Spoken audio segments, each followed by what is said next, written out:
जय नमस्कार दोस्तों, आप सभी का स्वागत है हमारे यूट्यूब चैनल रैपिड स्टडी में। तो हमारी जो आरआरबी एनटीपीसी की सीरीज चल रही थी उसके सेट नंबर 4 का हम सुपरफास्ट रिवीजन करेंगे। पहला क्वेश्चन है कि 2011 की जनगणना के अनुसार किस समूह की साक्षरता दर सबसे अधिक है? किसमें? यूनियन टेरिटरी में, यानी कि यहाँ पर यूनियन टेरिटरी की बात कर रहे हैं। किसमें? साक्षरता दर में, यानी कि पढ़े लिखे लोगों में। तो लक्षद्वीप की कितनी है? 91%। और दमन व दीप की कितनी है? तो 87%। यूनियन टेरिटरी में अगर बात करें तो सबसे कम साक्षरता दर किसकी है? तो ये दादर नगर हवेली की है। कितनी? 76%। ठीक है। ओवरऑल अगर भारत की साक्षरता दर की बात करते हैं, मतलब कि भारत में कितने लोग पढ़े लिखे हैं, तो 74.04% जो है वो भारत की साक्षरता दर है, जिसमें पुरुषों की साक्षरता दर जो है वो 82.14% है। और फीमेल की बात करते हैं तो 65.46% फीमेल की साक्षरता दर है। किस स्टेट में सबसे ज़्यादा साक्षरता दर है? तो केरल में है। कितनी परसेंट है? इनको भी याद रखना है कि 94% जो है वो केरल की साक्षरता दर है। सेकंड नंबर पर कौन सा स्टेट आता है? तो मिजोरम आता है, जिसकी साक्षरता दर 91% है। अब बात करते हैं कि कौन सा जिला है जिसकी साक्षरता दर सबसे ज़्यादा है। तो मिजोरम का एक डिस्ट्रिक्ट है जिसका नाम है शेरछिप, उसकी साक्षरता दर 98% है। कितनी है? 98%। याद रखेंगे। यूनियन टेरिटरी में सबसे अधिक साक्षरता दर लक्षद्वीप की है। मिनिमम की बात कर लेते हैं तो दादर नगर हवेली की है। भारत की साक्षरता दर की बात कर लेते हैं तो 74.4%, 04%। मेल की 82.14%, फीमेल की 65.46%। ठीक है। केरल राज्य स्टेट में सबसे अधिक साक्षरता दर 94%। और सेकंड नंबर पर मिजोरम 91%। ठीक है। इसी तरीके से जिले की बात हो गई। अब सबसे कम जिले की बात करेंगे तो एमपी का एक जिला है अलीराजपुर, जिसकी साक्षरता दर सबसे कम है, जो कि 37% है। अगला क्वेश्चन है किस व्यक्ति को ग्रैमी और ऑस्कर अवार्ड दोनों से ही सम्मानित किए गए हैं? तो गुलजार साहब जो है, जो एक आपने सॉन्ग सुना होगा जय हो सॉन्ग। ठीक है। तो ये जो सॉन्ग है ये गुलजार साहब के द्वारा ही जो सॉन्ग है वो गाया गया है, और इन्हीं को ही ग्रैमी अवार्ड और ऑस्कर अवार्ड से सम्मानित किया गया था। इनका वास्तविक नाम क्या है गुलजार साहब का? तो संपूर्ण सिंह कालरा इनका वास्तविक नाम है। और ज्ञानपीठ अवार्ड इन्हें 2023 में मिला है, इसलिए ये इंपॉर्टेंट हो जाते हैं। ठीक है। ज्ञानपीठ अवार्ड की शुरुआत कब होती है? तो 1965 में ज्ञानपीठ अवार्ड की शुरुआत होती है। और पहला ज्ञानपीठ अवार्ड जो है वो मलयालम लैंग्वेज में जी शंकर कुरूप को दिया गया था। किसको? जी शंकर कुरूप को दिया गया था। ज्ञानपीठ पुरस्कार की शुरुआत 1965 में होती है और 2023 में संपूर्ण सिंह कालरा को दिया गया था। और इनका वास्तविक नाम है ये, और वैसे इनको गुलजार साहब के नाम से बुलाया जाता है। ग्रैमी अवार्ड की शुरुआत कब होती है? तो 1959 से इसकी शुरुआत होती है। ग्रैमी अवार्ड पाने वाले पहले भारतीय, ये भारतीय कौन थे? ग्रैमी अवार्ड पाने वाले। ठीक है। ये तो ज्ञानपीठ हो गए, मलयालम में जी शंकर कुरूप। लेकिन ग्रैमी अवार्ड किसको मिला था? तो 1968 में पंडित रविशंकर को मिला था, जो सितार से संबंधित हैं। कौन? पंडित रविशंकर। ठीक है। पहली महिला कौन थी जिन्हें ग्रैमी अवार्ड से सम्मानित किया गया था? तो तन्वी शाह थी, जिन्हें 2010 में ग्रैमी अवार्ड से सम्मानित किया गया था। ठीक है।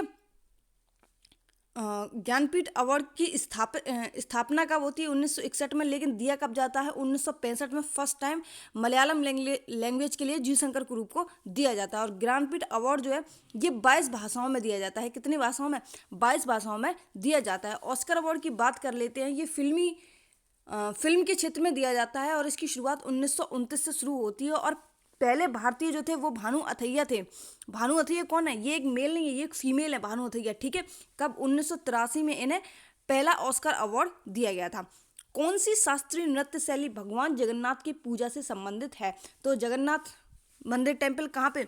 उड़ीसा में जाएंगे। ठीक है। तो किससे संबंधित है? उड़ीसी से संबंधित है। उड़ीसी नृत्य कहाँ का है? ये उड़ीसा का एक शास्त्रीय नृत्य है। ठीक है।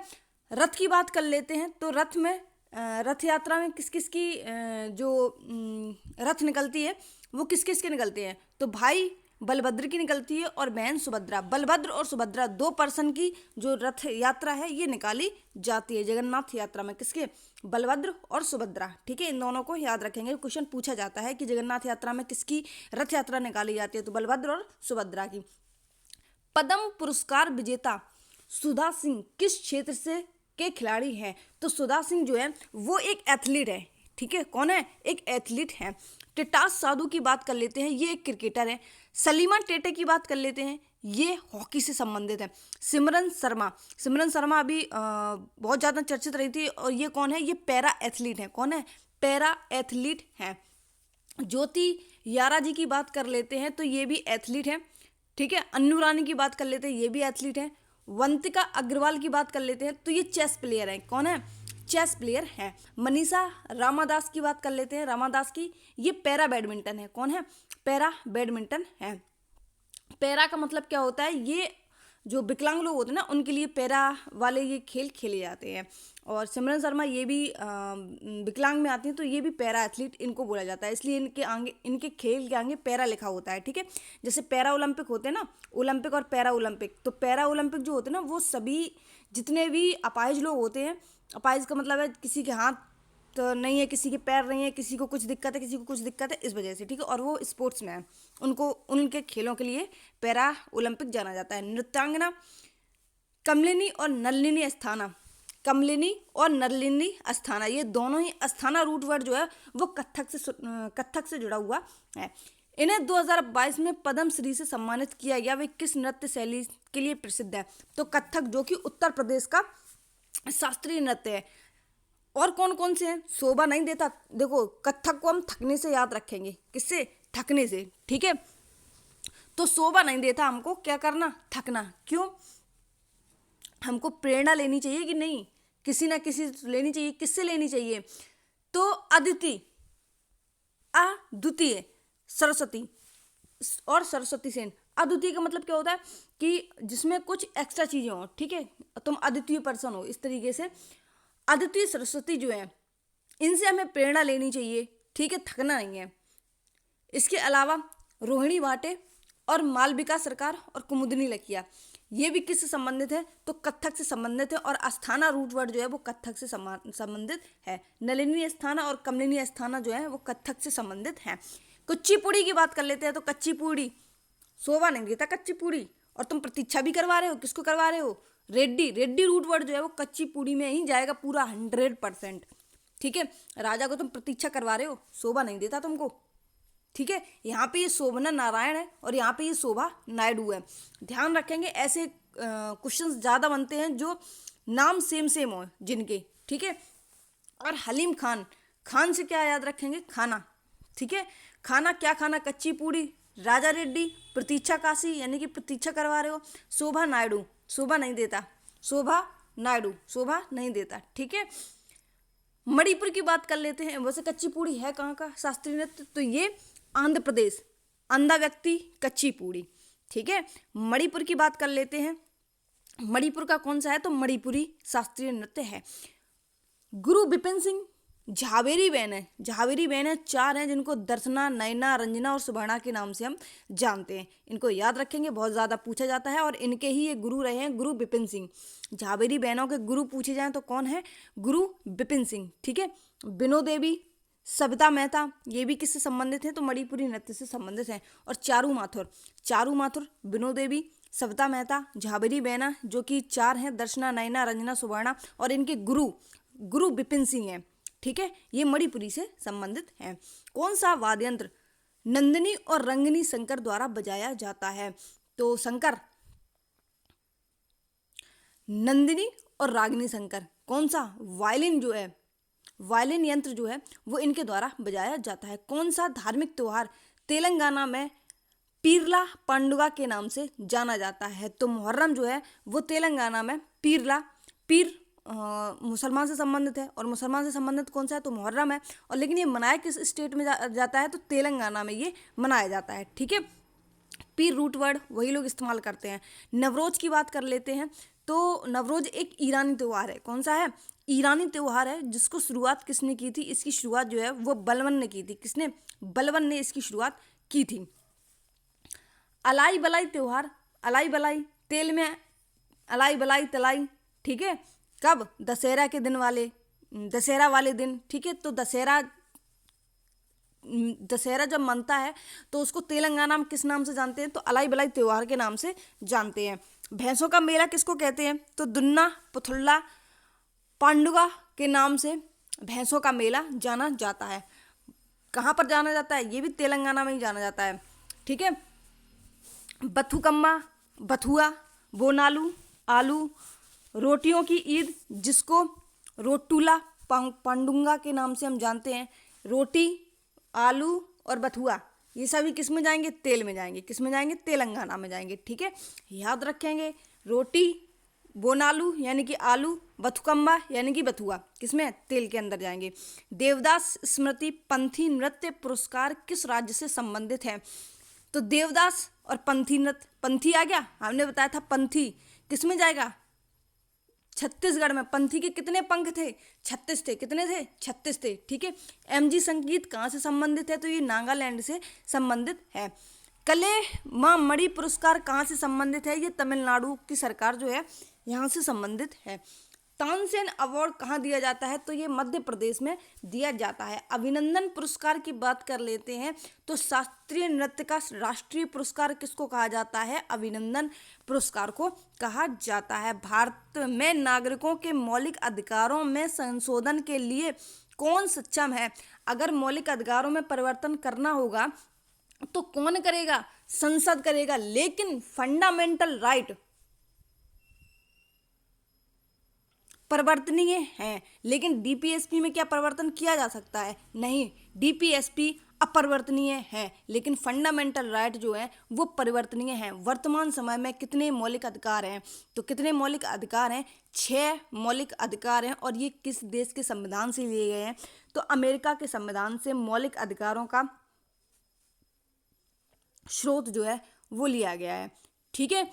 कौन कौन से 6 फंडामेंटल राइट है? पहले पूरा सा याद रखेंगे, उसके बाद में आधा सा याद रखेंगे, फिर सिटी वाला सा याद रखेंगे, फिर धर्म को याद रखेंगे, उसके बाद में फिर पूरा सा याद रखेंगे, उसके बाद में संवैधानिक उपचारों का अधिकार लास्ट में याद रखेंगे। पूरा सा का मतलब है समानता का अधिकार, जो कि आर्टिकल 14 से लेकर 18 तक वर्णित है। उसके बाद में आधा सा क्या डिकोड करता है? स्वतंत्रता का अधिकार, जो कि 19 से लेकर 22 तक इस आर्टिकल के अंदर में आते हैं। शोषण का विरुद्ध 23 और 24 में आता है। अगर आपकी एज देखो, अगर अभी छोटी सी एक ट्रिक बता दें किस तरीके से याद रखना है, ठीक है। धार्मिक स्वतंत्रता का अधिकार 25 से लेकर 28 तक, यानी कि आप कोई भी धर्म जो है वो अपना सकते हैं। सांस्कृतिक शैक्षणिक अधिकार की बात कर लेते हैं तो 29-30 में है। और संवैधानिक उपचारों का अधिकार जो है वो किस आर्टिकल में है? तो आर्टिकल 32 में है। समानता का मतलब है कि माता पिता जो है वो लड़का और लड़की को समान कब समझने लगते हैं? जब उनकी एज जो है वो 14 से लेकर 18 के बीच में होती है। फिर उनको 18 के बाद वो स्वतंत्र छोड़ देते हैं। कब? 19 से लेकर 22 तक, ठीक है। फिर उनकी शादी को लेकर एक प्रेशर बनाने लगते हैं, तो उनका शोषण करते हैं 23 और 24 में कि शादी कर लो, शादी कर लो। शोषण हो गया। इसके बाद में वो क्या करते हैं? वो पर्सन जो शोषण किया गया था वो धर्म चेंज करने की करता है, ठीक है। धार्मिक अन्य धर्मों में देखता है कि क्या कैसे सब कुछ, तो 25 से 28 तक देखता है। उसके बाद में वो अपनी एक संस्कृति अपनाता है और शैक्षणिक अधिकार जानता है कि हम शैक्षणिक तरीके से किस तरीके से, या अन्य स्कूलों में पढ़ाना, या स्कूलों में कोई बात हो रही है तो वो किस में आएगी? तो वो आर्टिकल 29-30 में ही आएगी, ठीक है। और उसके बाद में 32 का जब हो जाता है तो उसके सारे सवालों के जवाब मिल जाते हैं, यानी कि उसकी जो भी उपचार होते हैं वो सारे हो जाते हैं। तो किस आर्टिकल के तहत? आर्टिकल 32 के तहत। किस मामले में भारत के सर्वोच्च न्यायालय ने संविधान की मूल संरचना के सिद्धांत का उच्चारण किया है? तो एक केस आता है केशवानंद भारती केस, कब? 1973 में, ठीक है। इसमें क्या डिसीजन लिया गया था कि 7-6 यानी कि 68 दिन तक बहस चलती है इसमें। किसमें? केशवानंद भारती केस में। और इसके चीफ जस्टिस ऑफ इंडिया उस समय कौन थे? केशवानंद भारती केस बहुत ज़्यादा पूछा जाता है, तो M सीकरी जो है इस time chief justice of India रहे थे। क्या है? मूल संरचना की बात हो रही है सर्वोच्च न्यायालय में, ठीक है। किसका सिद्धांत का उच्चारण किया था? प्रमुख फैसला क्या दिया गया था इसमें कि विधायिका और कार्यपालिका की शक्तियों का पृथक्करण किया जाएगा, जो कि किस आर्टिकल में है? आर्टिकल 50 में इसका वर्णन किया गया है कि विधायिका और कार्यपालिका की शक्तियों का पृथक्करण किया जाएगा। संविधान की सर्वोच्चता के बारे में भी इसमें बताया गया है। संसद की बात कर लेते हैं, तो संसद किस आर्टिकल में है? आप बताएंगे सर। संसद 79, रा से राज्यसभा 80, ला से लोकसभा 81। ठीक है। भारतीय संविधान के अनुच्छेद 19 में कौन सा अधिकार है? अभी बता के आए हम। तो वो वाक और अभिव्यक्ति की स्वतंत्रता जो है वो आर्टिकल 19 में है, लेकिन 19 में भी कितने भाग हैं? तो GEF। ठीक है। F यानी कि कब तक? 19 में 7 वो हैं, क्या बोलते हैं, ABCDE इस तरीके से। ठीक है। तो पहला है, एक आपने शॉर्ट ट्रिक सुनी होगी, बोस संघ आवागमन बस व्यापार। ठीक है। बोस का मतलब क्या होता है? बोलने की स्वतंत्रता। सा से क्या होता है? शांतिपूर्ण, शांतिपूर्ण जो क्या बोलते हैं, कोई भी अगर बात मनवानी तो शांतिपूर्ण एक धरना तरीके के दे दे है ना, उसी तरीके में, यानी कि शांतिपूर्ण इकट्ठा होना। ठीक है। और उसके बाद में संघ, उसके बाद में बोस संघ आवागमन, यानी भी कहीं भी पूरे देश में आप आ जा सकते हैं, सिर्फ अपने देश की बात हो रही है अभी। बोस संघ आवागमन बस व्यापार, यानी कि 19E क्या कहता है कि बसने की स्वतंत्रता, कहीं भी अपने पूरे भारत में कहीं भी आप निवास कर सकते हैं। बोस संघ आवागमन बस व्यापार, व्यापार का मतलब होता है कि आप किसी भी पूरे भारत में आप कहीं पर भी व्यापार जो है वो कर सकते हैं। ठीक है। तो कितने हो गए? ये 6 हो गए, 6 हैं, सॉरी। ठीक है। ABCDEFE, F नहीं है इसमें, G है, G तक ही है। ठीक है। इसमें कौन सा नहीं है? F नहीं है। और ये किससे संबंधित है F वाला? तो ये संपत्ति से संबंधित था, जिसको हटा दिया गया है। भारतीय संविधान का कौन सा मौलिक अधिकार मानव तस्करी को प्रतिबंधित करता है? तो मानव तस्करी को प्रतिबंधित कौन सा करता है? जो शोषण होता है ना व्यक्तियों का, वो मानव तस्करी को प्रतिबंधित करता है। कौन सा? शोषण के खिलाफ अधिकार।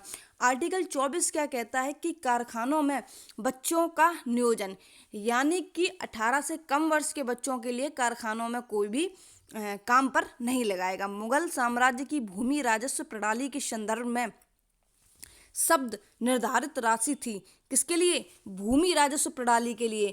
तो क्या थी? जमा जो है, जमा, यहाँ पे जमा शब्द निर्धारित राशि थी। ठीक है। राजस्व का मूल्यांकन रखने वाले को किस नाम से जानते थे? तो अमीन के नाम से जानते थे। किसके? अमीन के नाम से जानते थे, जो राजस्व का मूल्यांकन रखने वाला होता था।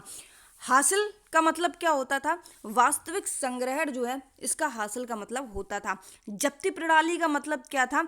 अकबर के समय जो वित्त मंत्री थे, कौन? टोडरमल, इन्होंने ही जब्ती प्रणाली और दहसाला प्रथा दी थी। किसने? टोडरमल ने। ठीक है। जब्ती प्रणाली और दहसाला प्रथा किसने? टोडरमल ने। और टोडरमल कौन थे? तो अकबर के समय वित्त मंत्री इनको रखा गया था। भूमि के रिकॉर्ड रखने वाले को क्या कहते हैं? कानून गो के नाम से जानते हैं। राजस्व को इकट्ठा करने वाले को अमल गुजार के नाम से जानते हैं। मुगल काल में वार्षिक कृषि योग्य भूमि के लिए किस शब्द का प्रयोग किया जाता था? तो पोलज जो है, इस शब्द का प्रयोग जो है वो वार्षिक कृषि योग्य भूमि के लिए किया जाता था। प्रति का मतलब क्या होता है? 1-2 वर्ष से खाली पड़ी जमीन को हम प्रति के नाम से जानते हैं। चाचर के नाम से किसको जानते हैं? तो 3-4 साल से खाली पड़ी जमीन को हम चाचर के नाम से जानते हैं। अकबरनामा के किस खंड में आईने अकबरी के नाम से जाना जाता है? तो अकबर के 3 खंड होते हैं, जिसमें पहले खंड में उनके पूर्वजों का नाम मिलता है, पूर्वजों के बारे में बताया गया है। ठीक है। दूसरा जो है वो अकबर के शासनकाल में बताया गया है कि अकबर का शासनकाल कैसा था। और तीसरा जो है, तीसरा बताता है आईने अकबरी के बारे में, यानी आईने अकबरी क्या होता था कि अकबर की जो नीतियाँ होती थी उसके बारे में इसमें लिखा गया था। किसमें? अकबरनामे के भाग नंबर 3 में। पहला पूर्वज, दूसरा शासन, तीसरा उनकी नीतियाँ। ठीक है। और अकबरनामे को इंग्लिश में ट्रांजैक्शन किसने किया था? तो हेनरी बेवरेज के द्वारा अकबरनामे को इंग्लिश में एक्सप्लेनेशन किया गया था। बाबर ने न किस युद्ध की एक तकनीक की शुरुआत की जिसमें सेना को विभिन्न खंडों में विभाजित किया ताकि दुश्मन को हर तरफ से घेरा जा सके? एक तुलगमा नाम की आपने एक नीति सुनी होगी, उस्मानी विधि, रूमी विधि, ये सभी जो है वो बाबर के द्वारा ही चलाई गई थी। लेकिन तुलगमा जो नीति है इसमें क्या होता था, दुश्मन को चारों ओर से घेरने के लिए इसमें ये एक युद्ध तकनीक अपनाई थी। किसने? बाबर ने। बाबर का पहला आक्रमण कब होता है? तो ये यूसुफ जनजाति के द्वारा होता है जो कि 1518 और 19 में होता है। उसके बाद में ये लाहौर जीतता है कब? 1524 में। और फिर 1526 में पानीपत का प्रथम युद्ध होता है और ये लड़ा कहाँ गया था? तो ये पानीपत हरियाणा में लड़ा गया था और इसी समय बाबर को कलंदर की उपाधि मिलती है। ठीक है, किसकी? कलंदर की उपाधि बाबर को दी जाती है। खानवा का युद्ध कब होता है? तो 1527 में होता है। इसमें क्या किया गया? इसे गाजी की उपाधि धारण की थी 1527 में। कब? राणा सांगा और बाबर के बीच में ये युद्ध होता है और इसमें जिहाद का नारा दिया गया था। किसका? जिहाद का नारा दिया गया था। 1528 में चंदेरी का युद्ध होता है बाबर और मेदिनी राय के बीच में। ठीक है, 1529 में घाघरा का युद्ध होता है। कब? 1529 में। बाबर की आत्मकथा कौन सी है? तो तुझके बाबरी और बाबरनामा, जिसको हम बाबरनामा के नाम से जानते हैं, और चगताई तुर्क भाषा में इसको लिखा गया था। और जो बाबर है वो कहाँ से आता है? तो फरगना से ये भारत में आता है। कौन? बाबर। बाबर कहाँ से आता है? फरगना से ये आता है। और तुझके बाबरी लिखी थी जो कि चगताई भाषा में लिखी थी, चगताई तुर्क भाषा में। बाबर ने पश्चिमी में पहली बार भारत में कहाँ प्रवेश किया था? तो ये ये फरगना से आता है, अफगान से नहीं। कहाँ से आता है? फरगना से आता है। और ये भारत में जब एंट्री करता है तो ये पंजाब वाले एरिया में सबसे पहले एंट्री करता है। कौन? बाबर। ठीक है, फिर ये क्या करता है? इसका जन्म जो है 1483 में होता है। इसके पिता कौन थे? तो इसके पिता तैमूर लंग थे और माता कौन थी? तो चंगेज खां के वंश से इनकी माता जो है वो संबंधित थी, माता। ठीक है, ये क्या करता है? सब 1483 में इसका जन्म होता है और 1497 में ये समरकंद को जीत लेता है। ठीक है, किसको? समरकंद को। इसका अन्य नाम क्या था? तो जहीरुद्दीन इसका अन्य नाम था। ठीक है, बाबर के बारे में अभी बताया कि पानीपत का प्रथम युद्ध करता है। ठीक है, कब? 1526 में। और ये मुगल साम्राज्य की जो नींव है वो डालता है। 1526 से 1530 तक जो है वो बाबर का शासनकाल रहता है। बाबर के बाद में हुमायूं आता है 1555 से लेकर 1556 तक और 1530 से लेकर 1540 तक। इसके बीच में जो है वो शेर शाह सूरी जो है बीच में आ जाता है और हुमायूं को मारकर भगा देता है 1540 में। और फिर हुमायूं जो है वो 1555 में वापस आता है और ये जो हुमायूं है वो शेर शाह सूरी से लड़ाई करता है और शेर शाह सूरी जो है वो मारा जाता है। इसके बाद में 1556 से लेकर 1605 तक जो है वो अकबर का शासन रहता है। इसके बाद में 1605 से लेकर 1627 तक जहांगीर जो है शासनकाल पर रहते हैं। 1627 से 1658 तक शाहजहां रहते हैं और 1658 से 1707 तक औरंगजेब रहते हैं। एक इसकी शॉर्ट ट्रिक है, बाहों में आजा शाह और कौन? बाहों में आजा शाह और। ठीक है, तो बाहों से हो गया बाबर, हाँ से हो गया हुमायूं, आ से हो गया अकबर, जा से हो गया जहांगीर, शाह से हो गया शाहजहां और से हो गया औरंगजेब। बाहों में आजा शाह और। ठीक है, UNFCCC किस बैठक का प्रतिफल था? तो UNFCCC जो है वो रियो शिखर सम्मेलन 1992 में होता है, उसका प्रतिफल था। मॉन्ट्रियल नयाचार क्या है? Montreal protocol. ठीक है, तो ये 1987 में होता है। स्टॉकहोम सम्मेलन जो कि 1972 में होता है। ठीक है, क्योटो प्रोटोकॉल की बात कर लेते हैं। क्योटो नयाचार ये 1907 में होता है। क्योटो प्रोटोकॉल किससे संबंधित है? तो आप बताना। और मॉन्ट्रियल प्रोटोकॉल ये ओजोन परत से संबंधित है, ठीक है। क्योटो प्रोटोकॉल आप बताना कि किससे संबंधित है। UNFCCC का फुल फॉर्म क्या है? United Nations framework conservation on climate change.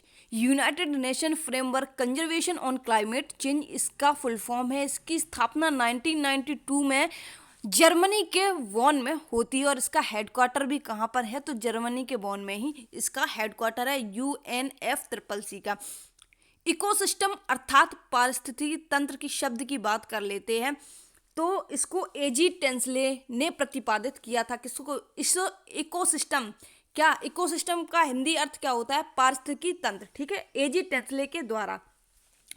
Project tiger कब शुरू किया जाता है? तो प्रोजेक्ट टाइगर 1973 में इसको शुरुआत किया जाता है। और कब? 1 अप्रैल 1973 को। प्रोजेक्ट टाइगर बहुत ज़्यादा पूछता है 1992 में। प्रोजेक्ट डॉल्फिन 2021 में इसकी शुरुआत होती है। प्रोजेक्ट गैंडा की बात कर लेते हैं तो 1987। प्रोजेक्ट टाइगर जिसको हम प्रोजेक्ट गिर ये 1972 में आता है। और वाइल्ड लाइफ प्रोटेक्शन एक्ट भी 1972 में आता है। कछुआ प्रोजेक्ट की बात कर लेते हैं, प्रोजेक्ट कछुआ, तो ये भी 1975 में आता है। और ये आपको डॉल्फिन और हाथी के पूछे जाने की संभावना ज़्यादा होती है और प्रोजेक्ट टाइगर को भी, ठीक है, तो इनको याद रखेंगे। प्रोजेक्ट डॉल्फिन बहुत ज़्यादा इंपॉर्टेंट हो जाता है क्योंकि ये 2021 में ही बनाया गया है। कोलार गोल्ड फील्ड की बात कर लेते हैं तो ये कहाँ पर है? ये कर्नाटक में स्थित है जिसको हम KGF के नाम से जानते हैं, ठीक है। कोलार गोल्ड फील्ड ये क्या है? इसमें हट्टी की खान है। कर्नाटक में क्या है? हट्टी की खान है। रामगिरी खान कहाँ पर मिलती है? ये आंध्र प्रदेश में मिलती है। और पन्ना जो कि हीरे के लिए जाना जाता है ये MP में मिलती है। राजस्थान में क्या है? ज्वार जो कि चांदी के लिए जाना जाता है। मध्य प्रदेश में क्या है? मलाज खंड है जो कि तांबे के लिए जाना जाता है। छत्तीसगढ़ में बेलाडिला है जो कि लोहे के लिए जाना जाता है। राजस्थान में खेतड़ी है जो कि तांबे के लिए जाना जाता है। और कुद्रेमुख जो है वो कर्नाटक में स्थित है और ये लोहे के लिए जाना जाता है। कांडला पोर्ट का नया नाम क्या है? तो दीनदयाल पोर्ट ट्रस्ट जो है इसका कांडला पोर्ट का नया नाम है कौन? दीनदयाल पोर्ट ट्रस्ट, ठीक है। महाराष्ट्र की बात कर लेते हैं तो महाराष्ट्र में 2 एयरपोर्ट हैं, एक मुंबई और दूसरा जवाहरलाल नेहरू, ठीक है। महाराष्ट्र में 2 एयरपोर्ट हैं, जवाहरलाल नेहरू और मुंबई, ठीक है। गोवा की बात कर लेते हैं तो मार्मू गोवा जो एयरपोर्ट है इसके नाम से जानते हैं। कर्नाटक का मंगलोर एयरपोर्ट है। और कर्नाटक में एक और है बहुत फेमस है, याद नहीं आ रहा अभी, याद आएगा तो बता देंगे। तमिलनाडु की बात कर लेते हैं तो एन्नोर, चेन्नई और तूतीकोरन, इन सभी जगह जो एयरपोर्ट बने हुए हैं। सीमा सड़क संगठन जिसको हम BRO के नाम से जानते हैं, बॉर्डर रोड ऑर्गेनाइजेशन की स्थापना किस वर्ष होती है? तो 1960 में इसकी स्थापना होती है। और ये उत्तरी और उत्तर पूर्वी महत्व वाली सड़कों के विकास के लिए की गई थी। किसकी? 1960 में BRO की स्थापना होती है। इसके महानिदेशक कौन है? तो रघु श्रीनिवासन इसके महानिदेशक हैं। कौन है? रघु श्रीनिवासन। माल और सेवा कर जिसको हम GST के रूप में जानते हैं में किस वित्त मंत्री द्वारा पेश किया गया था? तो GST जो है वो सबसे पहले अरुण जेटली जो कि वित्त मंत्री रह चुके हैं इनके द्वारा पेश किया गया था। वर्तमान समय में वित्त मंत्री कौन है? तो निर्मला सीतारमण है, ठीक है। GST में क्या नारा दिया गया था कि 1 नेशन 1 टैक्स। टैक्स कितने प्रकार से लगता है? वैसे तो 5 प्रकार से लगता है, लेकिन जब अगर और 4 प्रकार से भी लगता है, यहाँ पे 0% भी लगता है किसी में, ठीक है। तो अपनाने वाला पहला राज्य कौन था? तो असम जो है वो अपनाने वाला पहला राज्य था GST को। GST काउंसिल GST परिषद ही करती है और सितंबर 2016 में GST की स्थापना होती है। इसमें 31 सदस्य और 31 राज्यों के सदस्य होते हैं और 2 जो हैं वो केंद्र शासित प्रदेशों के सदस्य होते हैं। टोटल जो है वो 33 सदस्य इसमें हो जाते हैं। GST के संबंध में कानून कौन सा है? तो आर्टिकल 246A जो है वो GST के संबंध में कानून बनाता है। इसके बाद में हम बात कर लेते हैं किसकी, कि भारत कौन सा देश बना है जिसने जीएसटी को अपनाया है। तो 161वां देश बनाया है जो जीएसटी को अपनाया है। प्रथम देश कौन सा था, तो फ्रांस जो है वो प्रथम देश था। भारत में कौन सा कॉन्स्टिट्यूशन अमेंडमेंट एक्ट आता है, तो 101वां कॉन्स्टिट्यूशन अमेंडमेंट एक्ट आता है और 122वां बिल जो है वो आता है। इसके तहत जीएसटी जो है वो बनाया जाता है। और आरबीआई के गवर्नर कौन थे उस समय जब जीएसटी भारत में लागू की जाती है, सबसे पहले असम में की जाती है, तो उस समय उर्जित पटेल थे। कौन थे, उर्जित पटेल थे। जीएसटी मॉडल कनाडा के किस पर आधारित है, तो जीएसटी मॉडल जो है वो कनाडा के मॉडल पर आधारित है, भारत का। ठीक है, भारत में जीएसटी का प्रावधान कहाँ से लिया गया है, तो कनाडा के मॉडल से लिया गया है।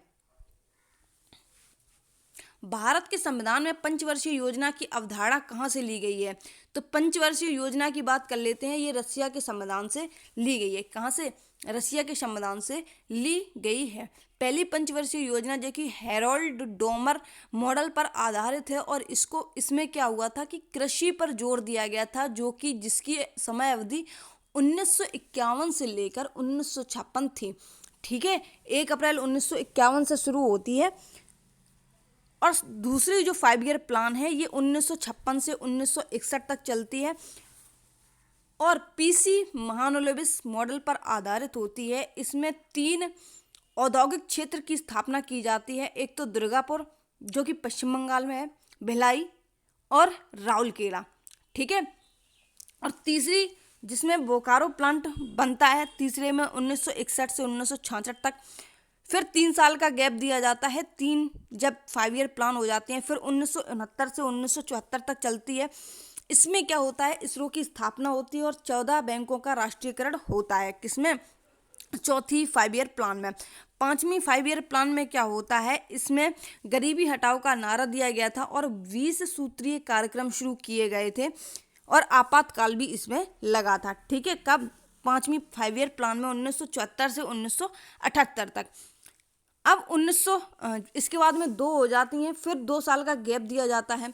कब, 1980 से लेकर 1985 तक। इसमें क्या होता है, इसमें 6 बैंकों का राष्ट्रीयकरण होता है 6वीं पंचवर्षीय योजना में और नाबार्ड की स्थापना होती है। यहाँ पर इसरो की स्थापना होती है 4वीं पंचवर्षीय योजना में और 14 बैंकों का राष्ट्रीयकरण होता है और इसमें 6वीं में नाबार्ड की स्थापना होती है। ऐसे याद रख लो, इसरो में 4 वर्ड हैं, 4, 14 से 4 निकालो, 4, 6 बैंकों का राष्ट्रीयकरण और इसमें भी 3, 3, 6 वर्ड हैं। ठीक है, ऐसे याद रख सकते हैं। 7वीं पंचवर्षीय योजना की बात कर लेते हैं तो 1985 से 1990 तक चलता है। डब्ल्यू मिलर मॉडल पर आधारित थी। किस पर, डब्ल्यू मिलर मॉडल पर आधारित। भोजन, काम और उत्पादन इसका नारा था। क्या, भोजन, काम और उत्पादन इसका नारा था। किसमें, 7वीं पंचवर्षीय योजना में। 8वीं पंचवर्षीय योजना में इतना कुछ खास नहीं था, 1992 से 97 तक चलती है। नॉर्मल 9वीं जो है वो 97 से 2002 तक, 10वीं जो है वो 2002 से लेकर 2007 तक, 2007 से 12 तक और 12वीं जो पंचवर्षीय योजना है वो 2012 से लेकर 15 तक चलती है और ये सिर्फ 3 साल चलती है 12वीं पंचवर्षीय योजना। इसके बाद में नीति आयोग आ जाता है। ठीक है, कौन सा, 5 ईयर प्लान। 5 ईयर प्लान को पहले योजना आयोग के नाम से जाना, फिर पंचवर्षीय योजना के नाम से जानते हैं, फिर किसके नाम से जानते हैं, 2015 के बाद से नीति आयोग के नाम से इसको जानते हैं।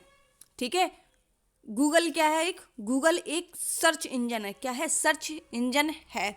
इसकी स्थापना कब होती है, तो 4 सितंबर 1998 में गूगल की स्थापना होती है। इसको बनाया किसने था, तो येनडेक्स बिंग के द्वारा ये सर्च इंजन जो है वो बनाया जाता है। ईमेल किसने बनाई थी, तो रे टॉमल्सन ने ईमेल का आविष्कार किया था। यूट्यूब की स्थापना कब होती है, 2005 में होती है। जीमेल की स्थापना किसने की थी, यानी कि जीमेल को किसने बनाया था, तो पॉल बुटेच ने इसको बनाया था। बाकी मिलते हैं अपने नेक्स्ट वीडियो में, तब तक के लिए जय हिंद, बाय बाय। और वीडियो को लाइक एंड शेयर ज़रूर कर देना। इसकी PDF आपको हमारे टेलीग्राम चैनल के माध्यम से प्रोवाइड करवा दी जाएगी।